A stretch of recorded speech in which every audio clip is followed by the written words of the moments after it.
Tive grande privilégio na vida e a bênção de me casar cedo. Talvez nos padrões antigos não foi tão cedo assim.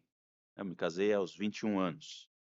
Para quem é mais antigo aí, talvez não seja tão cedo, mas para os padrões dos nossos dias, foi uma idade recente para um casamento, né? Um rapaz aos 21 anos, hoje em dia você não vê muito comumente se casando. Mas Deus me deu essa graça. Eu penso que foi um privilégio que Deus me deu.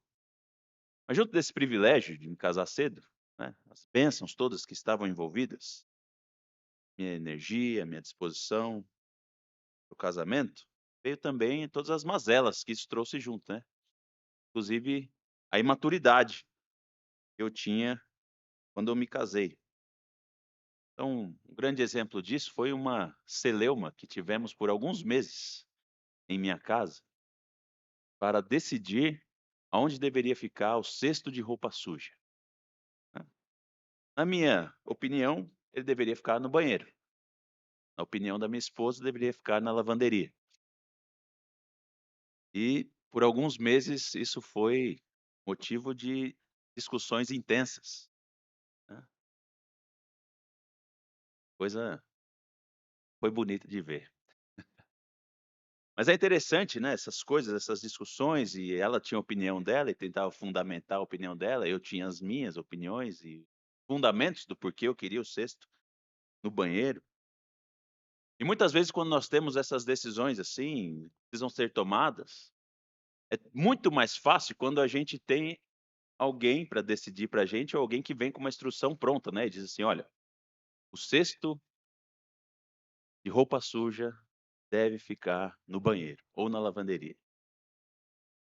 E quantos de nós gostaríamos que ter respostas prontas para esse tipo de coisa na nossa vida? Coisas que são banais, corriqueiras, mas que trazem influência sobre nós. E a gente gostaria das respostas prontas.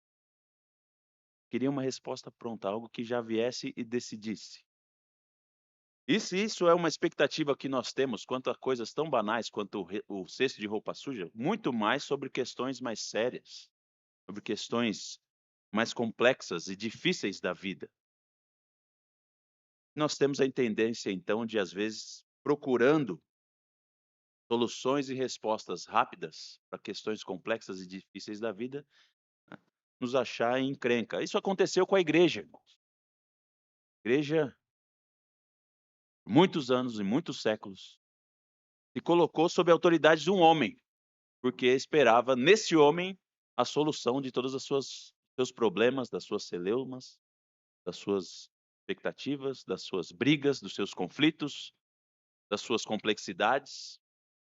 E até hoje, você olhar para a Igreja Católica Romana, você vai ver na figura do Papa essa pessoa que traz as respostas prontas para qualquer problema. E naquela estrutura eclesiástica, quando o Papa fala, tudo se resolve.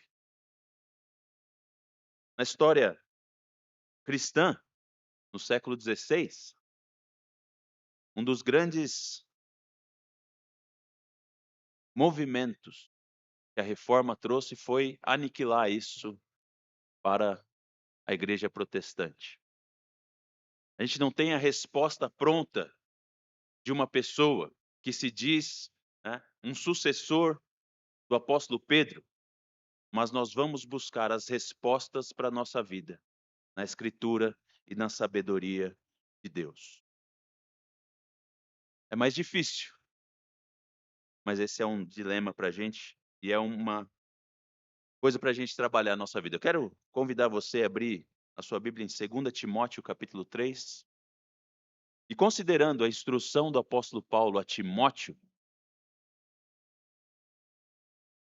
quero lembrar você de como a escritura é essa autoridade final da nossa vida, e nos instrui e nos guia para todas as decisões que nós temos de tomar. 2 Timóteo, capítulo 3, Quero ler com você o verso 16 e o verso 17.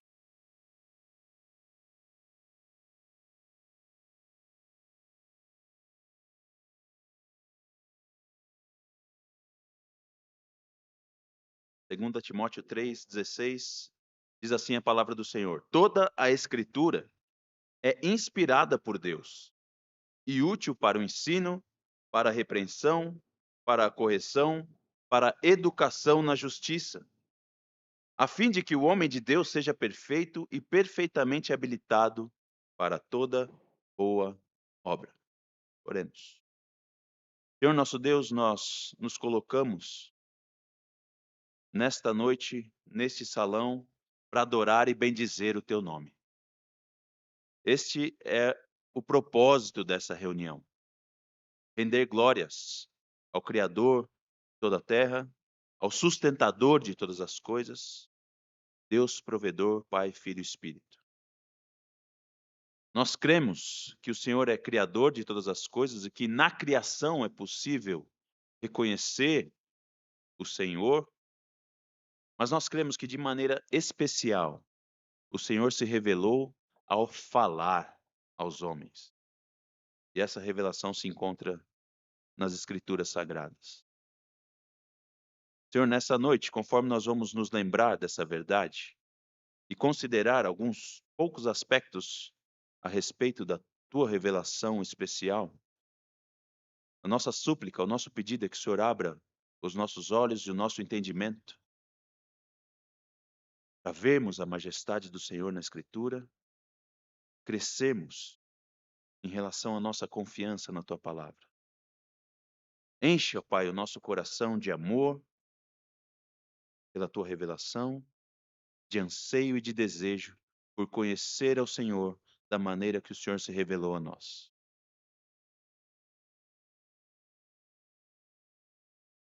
Escuta o clamor do teu povo para que nós possamos manifestar a salvação que recebemos em Cristo Jesus.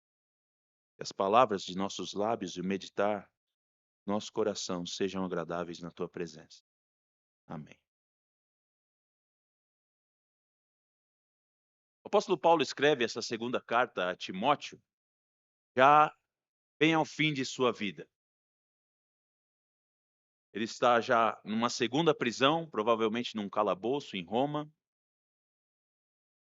E ele está instruindo seu discípulo, seu pupilo Timóteo, a preservar e a perseverar como um pastor fiel, um presbítero fiel, como um bispo fiel. E John Stott vai organizar esse chamado de Paulo a Timóteo da seguinte maneira: o que Paulo faz com Timóteo é chamar ele a guardar o evangelho, a sofrer pelo evangelho, a permanecer no evangelho e a pregar o evangelho. Isso é claro no chamado que Paulo faz a Timóteo. E esse chamado que Paulo faz é um chamado que requer um esforço de Timóteo e requer um desafio a Timóteo, porque Paulo vai contrastar essa atitude de Timóteo com os possíveis desvios na igreja, as entradas dos falsos mestres na igreja. É interessante nós pensarmos numa igreja falsa hoje, né? E muitos nem gostam de falar no século 21 a respeito de uma igreja que é falsa ou uma igreja que é mentirosa. Mas já no primeiro século esse perigo era real e verdadeiro e presente nas igrejas. E o apóstolo Paulo, então, sabendo desse perigo, sabendo dessa realidade, ele vai chamar Timóteo à fidelidade ao evangelho. Guardando o evangelho, sofrendo pelo evangelho, permanecendo no evangelho e pregando o evangelho. E aqui, então, quando nós chegamos no capítulo 3, Paulo vai dar essa base para Timóteo, de onde ele deve permanecer, onde ele deve ficar firme. Firmeza de Timóteo deveria estar na Escritura, na palavra de Deus. Dá uma voltinha, volta só um pouquinho, olha só o verso 14, como Paulo vai falar. Olha, muitos vão se desviar, lobos vorazes vão entrar, inimigos vão se infiltrar na igreja, tu, porém, permanece naquilo que aprendeste, e de que foste inteirado, sabendo de quem o empreendeste, e que desde a infância sabes as sagradas letras, que podem tornar-te sábio para a salvação pela fé em Cristo Jesus. Toda a Escritura é inspirada por Deus e útil. Esse é o chamado do apóstolo Paulo ao pastor Timóteo. Permanece na lei do Senhor, permaneça na Escritura, permaneça nas sagradas letras. Toda a Escritura é a palavra de Deus, a revelação do Senhor é aquela mensagem, são as palavras nas quais você deve enraizar o seu ministério. Elas são o fundamento daquilo que você faz e daquilo que você vive. Permaneça nisso. Tu, porém, Timóteo, permaneça naquilo que você aprendeu. Sagradas letras, a Escritura Sagrada. E por Escritura Sagrada aqui, obviamente, o apóstolo Paulo está falando do Antigo Testamento. Aquela coleção de livros que os judeus receberam como revelação do Senhor. Os livros de Moisés, os livros históricos, também conhecido como profetas anteriores, os livros de sabedoria ou sapienciais, escritos, e também os livros dos profetas maiores e menores. A Bíblia hebraica é conhecido como profetas posteriores. Livros do Antigo Testamento eram a escritura que os judeus tinham no primeiro século. Essas são as letras sagradas, a revelação do Senhor, a revelação que Deus fez aos homens. Aqueles livros, os judeus tinham a certeza de que Deus se comunicou com os homens. Ali tinha o registro de que Deus, por exemplo, na sarça ardente, chamou Moisés e falou com Moisés. Naqueles livros você tem um registro de que Deus se revelou a Abraão quando ele ainda estava em Ur dos Caldeus e falou com Abraão. Naqueles livros você tem então esses relatos, como o Senhor fala aos homens. Livros do Antigo Testamento, a comunicação do Senhor. É óbvio que Paulo tem esta coleção de livros em sua mente, livros do Antigo Testamento.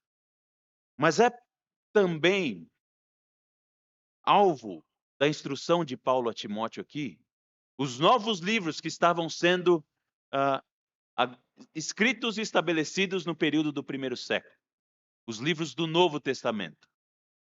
E nós podemos dizer isso por alguns fatos históricos mesmo. Por exemplo, se você se voltar à primeira carta que Paulo escreve a Timóteo, ele vai, no capítulo 5, dar uma instrução a Timóteo a respeito do sustento pastoral, e ele vai fazer uma citação do livro de Deuteronômio. E junto a essa citação do livro de Deuteronômio, dizendo que a Escritura diz assim, ele vai fazer uma citação do Evangelho de Lucas, afirmando que o Evangelho de Lucas é palavra de Deus. Deus ensina assim, a Escritura ensina que o boi não deve ser amordaçado enquanto ele trabalha, e que o trabalhador é digno do seu salário. Paulo faz essa afirmação quando escreve a sua primeira carta a Timóteo. Os livros do Novo Testamento são também alvo de Paulo aqui, quando ele diz dessa permanência naquilo que ele aprendeu do Evangelho.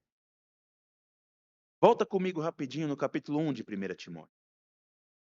Olha o que Paulo vai dizer nos versos 13 e 14.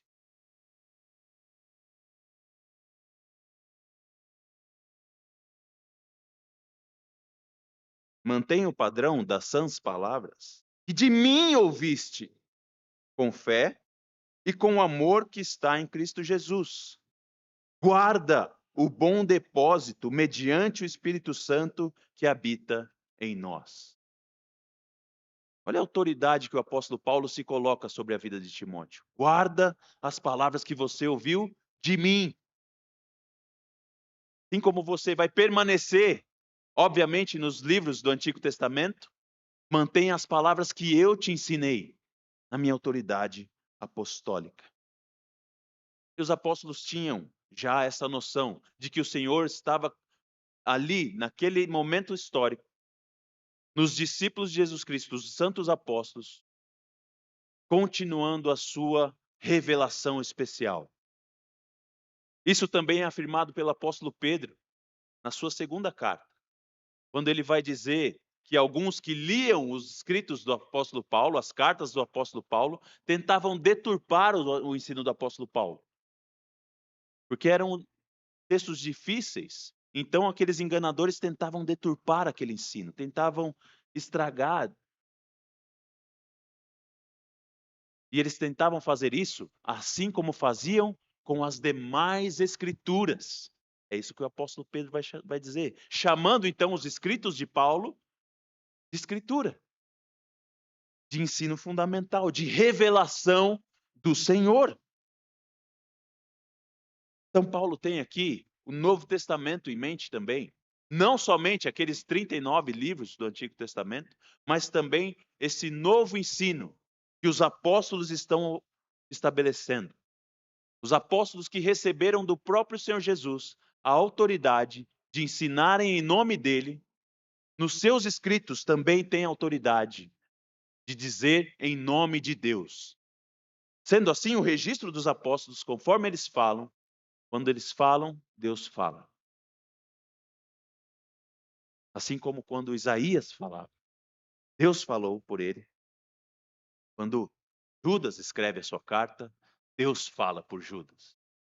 Quando Pedro escreve, Deus fala. Quando Tiago escreve, Deus fala. Quando o autor de Hebreus fala, que nós não sabemos quem é, Deus fala. E Paulo fala a Timóteo, permaneça nessas coisas. Toda a Escritura, toda a Escritura.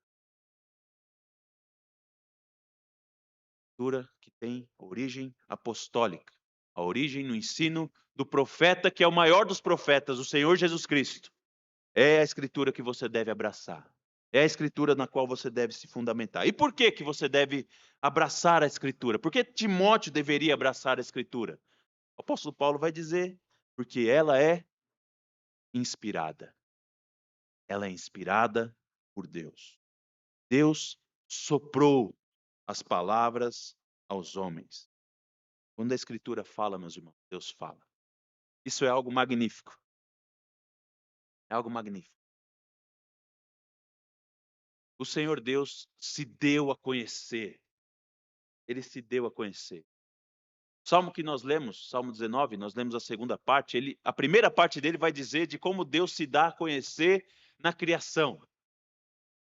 Os céus proclamam a glória de Deus, o firmamento anuncia as obras de suas mãos. Um dia revela outro dia, e uma noite dá conhecimento a outra noite. Não há linguagem, não há palavra, deles não se ouve nenhum som. No entanto, por toda a terra se pode ouvir a sua voz. Percepção de que há um Criador é nítida na criação. Mas além disso, Deus falou. Deus se comunicou com palavras aos homens. Desde Adão no Éden, quando o Senhor vinha e conversava com Adão. Quando o Senhor via e dizia a Adão, olha, cuide do jardim, coma dos frutos do jardim, mas daquela árvore do conhecimento do bem e do mal, você não deve comer dela, porque no dia que você comer dela, você vai morrer. Deus se comunicou com os homens, Deus se revelou de maneira especial aos homens. E essa revelação foi preservada na autoria humana das Escrituras, porque a Escritura é de autoria divina. É Deus quem se revela, mas Ele usa os homens para fazer essa revelação. E talvez esse seja um grande drama para a gente, não é? A gente fica falando, mas como? Que a Escritura é palavra de Deus? Se isso aqui que nós acabamos de ler é o trecho de uma carta que um homem do primeiro século escreve a um outro homem do primeiro século, como que você chama isso de palavra de Deus? Se não foi um livro que desceu sobrenaturalmente do céu e foi recebido e achado, né, num lugar ermo. Como nós chamamos isso de palavra de Deus? Porque nós cremos que Deus usa meios. Na sua providência, o Senhor decidiu usar meios. E ele decidiu usar homens para registrarem a sua revelação. Assim como ele usou aquele profeta no Antigo Testamento para registrar a história da chegada do povo em Nova Canaã, no livro de Josué. E ali você tem os registros, então, que Deus decidiu preservar e que Deus falou que fossem preservados, de como o povo entrou na terra e de como o povo venceu batalhas, como o povo perdeu batalhas por causa do seu pecado. E pela graça de Deus conquistou cidades e conquistou a sua terra. Deus usou esses homens para preservar a sua palavra. Palavra inspirada, soprada por Deus aos homens, registrada por servos do Senhor. O apóstolo Pedro vai dizer que homens santos falaram por parte do Espírito Santo. Espírito Santo de Deus levou esses homens a fazerem esses registros. Além, obviamente, das revelações claras, como eu disse a de Moisés, que recebeu palavra direta do Senhor na sarça ardente. E de muitos profetas que receberam do Senhor palavra direta, como Jeremias, como Isaías, como Ezequiel. Não por meio somente de palavras ditas, mas de visões e de sonhos, como José. Deus falou. A Escritura é o registro do sopro de Deus, da manifestação do Deus vivo. E nessa fala é perceptível os dons de Deus. E essa talvez seja essa talvez seja a grande qualidade da Escritura, que nos faz crer nela. Porque assim como a criação revela que há um Criador, e o apóstolo Paulo vai dizer que os homens, ao negarem essa criação, são por isso indesculpáveis, porque o que de Deus se pode conhecer é conhecido na criação. É nítida a manifestação do Senhor na Escritura. Deus se revelando em todos os seus atributos. Na Escritura nós vemos a graça do Senhor, nós vemos a misericórdia do Senhor. Na Escritura é possível ver que Deus é santo. Na Escritura nós podemos ver que Deus se ira contra o pecado. Na Escritura nós vemos a justiça de Deus. Na Escritura nós vemos sua bondade, sua sabedoria. Na Escritura é possível ver as qualidades divinas.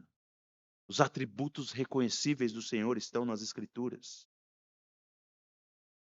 Por isso o povo de Deus recebe a Escritura como ovelhas do pastoreio do Senhor Jesus, que ouvem a voz do Supremo Pastor. A igreja recebe a Escritura e acolhe a Escritura. A igreja não estabelece quais são os livros autoritários da Escritura, como alguns querem afirmar. A igreja, ela é mais do que um termostato, ela é um termômetro. Aliás, ela não é um termostato, ela é um termômetro. O termostato é aquele que vai e define a temperatura. Eu quero que esse ambiente esteja a 38 graus, então eu vou lá e ligo o termostato a 38 graus. A igreja não é isso. A igreja não é ela que define. A igreja é o termômetro. Ela vem dentro do ambiente e ela mede aquela temperatura. E reconhece, mais do que prevê, ela reconhece a temperatura. E é isso que a igreja faz ao olhar para a Escritura. Ela não define o que é a Escritura, mas ela reconhece, porque ela ouve a voz do seu Deus. Ela ouve a voz do seu pastor. E ela diz: essa é a revelação do Senhor para nós. pelo Espírito Santo, assim como pelo Espírito Santo nós reconhecemos numa árvore e na fauna que há um Criador, pelo Espírito Santo nós olhamos a Escritura e reconhecemos, essa é a palavra de Deus. Deus falou com os homens. Deus falou com os homens. Toda a Escritura é inspirada por Deus. Toda a Escritura é inspirada por Deus. Mas o atributo mais significativo da Escritura, além da sua coesão, escrita ao longo de mais de 1500 anos por mais de 40 autores diferentes, você tem essa mensagem única que indica esse autor divino e sobrenatural. Além dos atributos da santidade, da beleza, da justiça, da graça, da misericórdia, nós temos a evidência máxima da Escritura, que é o seu poder transformador. Deus usa a Escritura para transformar homens, para salvar homens. É isso que o apóstolo Paulo vai dizer a Timóteo. Permaneça no Evangelho, porque é ela que te torna sábio para a salvação. Permaneça no Evangelho, porque ela é útil. Útil para o ensino, para a repreensão, para a correção e para a educação na justiça, a fim de que o homem de Deus seja perfeito e perfeitamente habilitado para toda boa obra. A Escritura nos torna perfeito para toda boa obra. E ela é um instrumento do Espírito Santo, um meio que o Senhor usa para nos amoldar ao caráter de Cristo.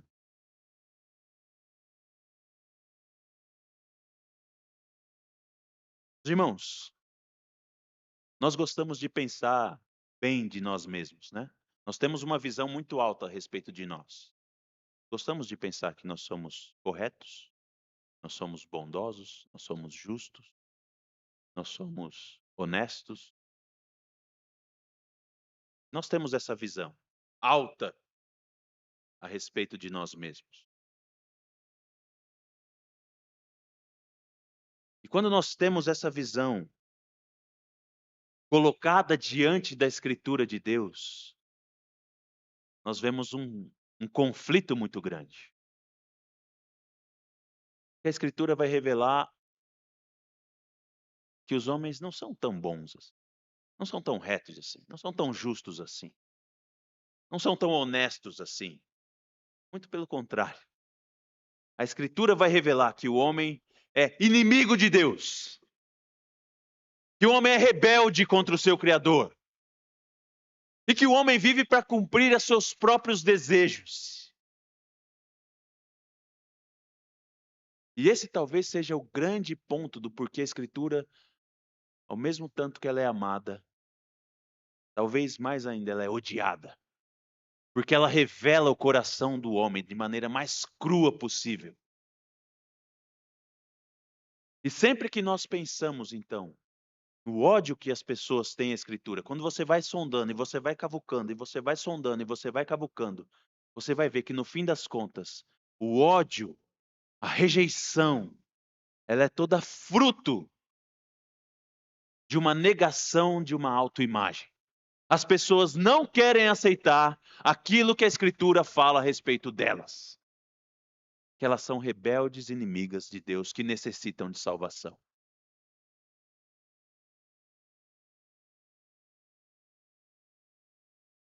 Mas é justamente a Escritura que nos dá a realidade do reconhecimento dessas realidades. É a Escritura, é a proclamação da Escritura, é a proclamação do Evangelho de Deus, que convence o homem, no poder do Espírito Santo, de que ele é pecador. Convence o homem da justiça de Deus e do juízo de Deus. E o Espírito Santo, então, por meio da proclamação do Evangelho, através da pregação da Escritura, quebranta os corações humanos para reconhecer a sua feiura e reconhecer a salvação em Jesus Cristo. A Escritura tem poder para salvar não nela mesma, mas porque ela é a palavra de Deus. e o meio pelo qual Deus salva os homens. Deus atinge o coração.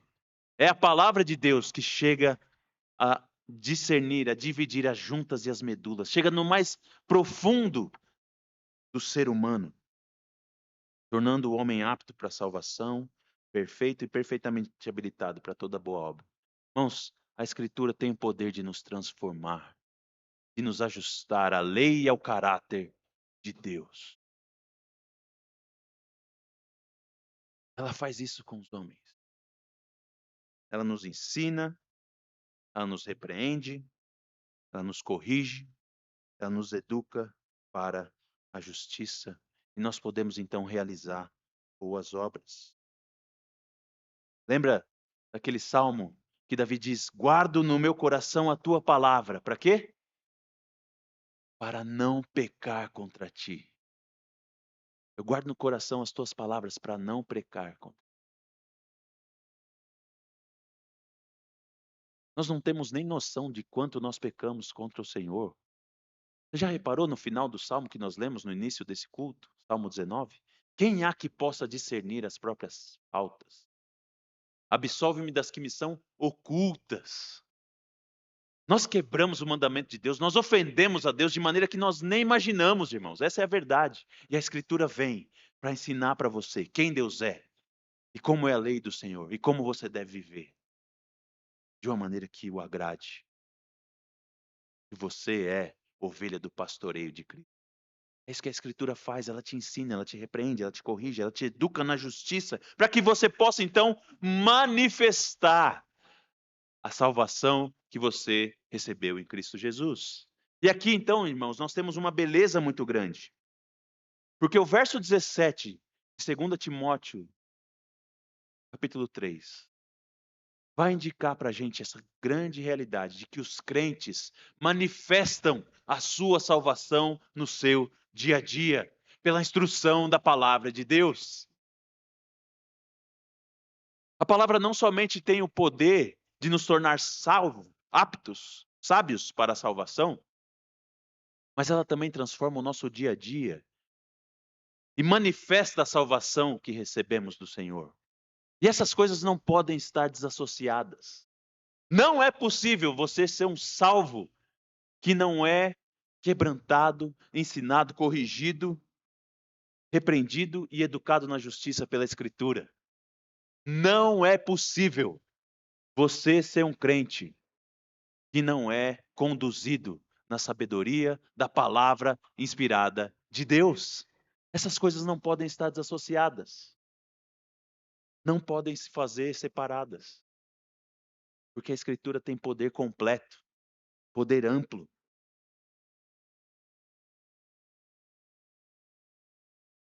Nesse sentido, irmãos, a Escritura ela deve ser o grande amor de nossas almas.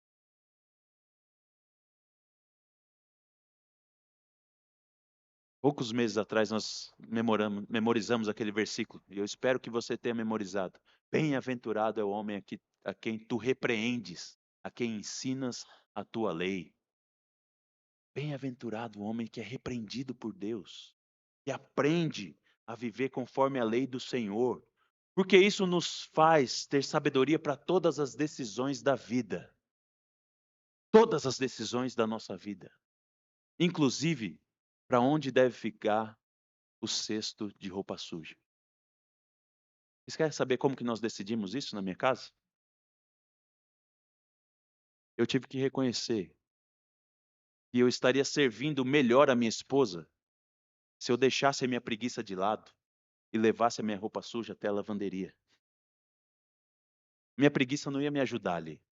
Para mim é mais fácil. Já está aqui no banheiro, eu tirei a roupa, jogo a roupa aqui dentro do cesto e pronto, está tudo resolvido. Depois você se vira e leva para lavar na lavanderia. Mas foi na Escritura que eu fui confrontado. Rubem, você tem que servir a sua esposa. Você tem que amar a sua esposa como Cristo amou a igreja. Não deixa a sua preguiça maldita de lado. Pega a sua roupa e leva na lavanderia.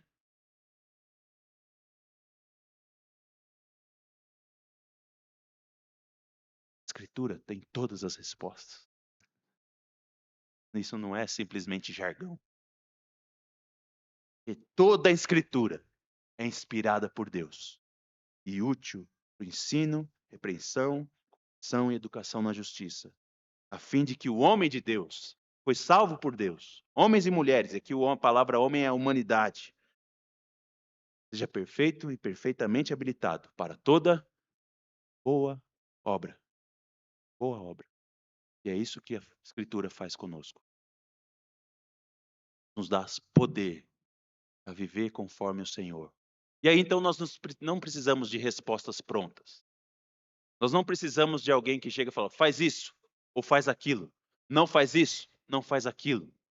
E nós precisamos, salvos pelo Senhor Jesus, é conhecer o Senhor, conhecer a lei do Senhor. E isso vai moldar o nosso ser a ponto de nós decidirmos conforme Deus quer que nós vivamos. Com a sabedoria que vem do alto, sabedoria que vem do Deus revelado, especialmente livros do Antigo e do Novo Testamento. Orar. Senhor, nós nos bendizemos por tua palavra revelada a nós. Obrigado, Pai, porque o Senhor não nos deixou às escuras quanto a temas tão importantes na existência humana. O Senhor não nos deixou às cegas quanto à nossa origem, de onde nós viemos. O Senhor não nos deixou às cegas quanto porque o mundo está quebrado do jeito que está. E o Senhor não nos deixou às cegas quanto à obra que o Senhor está fazendo para resolver esse problema do mundo quebrado. O Senhor nos revelou que o Senhor criou o mundo. No princípio criou Deus, os céus e a terra. E o Senhor nos revelou que o mundo está quebrado porque nós quebramos o mundo quando nos rebelamos contra o Senhor, em nossos pais Adão e Eva, que desobedeceram uma lei direta do Senhor. E o pecado entrou no mundo, e a morte entrou no mundo. Mas o Senhor se revelou também, ao se encarnar, se fazer palavra viva, e trazer justificação na pessoa e na obra do Senhor Jesus Cristo. Pessoa e obra que nós temos aqui o registro nos escritos do Novo Testamento, os escritos registrados pelos santos apóstolos, discípulos do Senhor Jesus, autorizados pelo Senhor Jesus para manifestar a palavra do Senhor. Obrigado. Nós te bendizemos e louvamos por isso. Senhor, nos dá amor por tua palavra, mais uma vez nós pedimos. Ajuda-nos a compreender como a palavra do Senhor é rica e como ela nos transforma e como ela molda os caráteres, as questões mais menores, as mais pequenas do nosso dia a dia e da nossa vida. Porque o Senhor molda a nossa vida no Evangelho. O Senhor nos chama à santidade e a viver conforme a salvação que recebemos em Cristo. Dá-nos da tua graça, Pai. Enche-nos de amor pela tua palavra. E o anseio que a corça tem por águas, que o nosso coração anseie, assim também, pela manifestação e revelação do Senhor. É a nossa oração no nome santo de Jesus. Amém.